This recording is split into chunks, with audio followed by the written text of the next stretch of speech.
Savitri,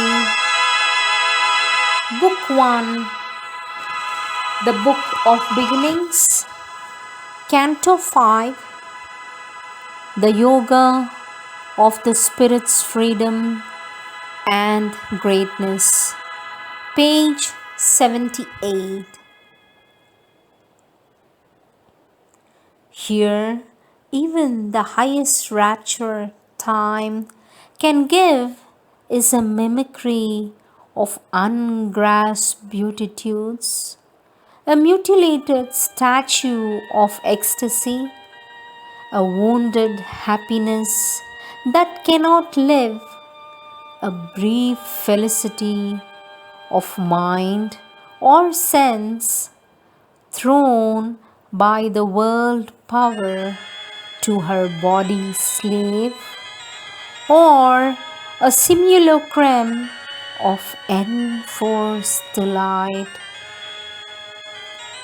In the seraglios of ignorance, for all we have acquired soon loses worth, an old disvalued credit in time's bank, imperfections check drawn on the inconscient. And inconsequence dogs every effort made, and chaos waits on every cosmos formed. In each success, a seed of failure lurks. He saw the doubtfulness of all things here, the incertitude of man's proud confident thought, the transience of the achievements of his force. A thinking being in an unthinking world, an island in the sea of the unknown. He is a smallness trying to be great, an animal with some instincts of a god.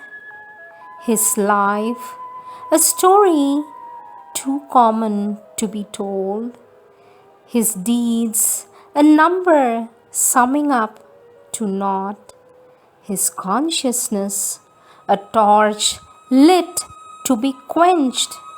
His hope, a star above a cradle and grave. And yet a greater destiny may be his, for the eternal Spirit is his truth. He can recreate himself and all around and fashion new the world in which he lives. He, ignorant, is the knower beyond time. He is the self above nature, above fate.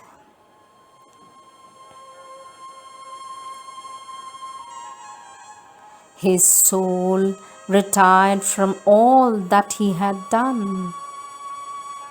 Hushed was the futile din of human toil. Forsaken wheeled the circle of the days. In distance sank the crowded tramp of life. The silence was his sole companion left.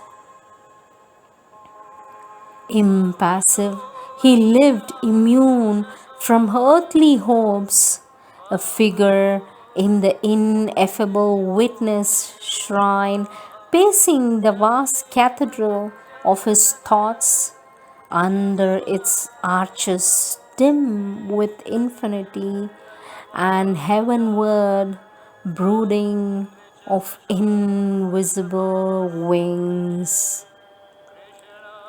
A call was on him from intangible heights, indifferent to the little outpost mind. He dwelt in the wideness of the Eternal's reign. His being now exceeded thinkable space. His boundless thought was neighbor to cosmic sight. A universal light was in his eyes. A golden influx flowed through heart and brain. A force came down into his mortal limbs, a current from eternal seas of bliss. He felt the invasion and the nameless joy, aware of his occult omnipotent source, allured by the omniscient ecstasy, a living center of the illimitable, widened to equate with the world's circumference, he turned to his immense spiritual faith. Abandoned on a canvas of torn air, a picture lost in far and fading streaks, the earth nature's summits sank below his feet. He climbed to meet the infinite more above. The immobile's ocean silence saw him pass, an arrow leaping through eternity, suddenly shot from the tense bow of time, a ray returning to its parent sun. Opponent of the glory of escape, the black inconscient swung its dragon tail, lashing a slumberous infinite by its force into the deep obscurities of form. Death lay beneath him like a gate of sleep. One pointed to the immaculate delight, questing for God as for a splendid prey. He mounted burning like a corn of fire.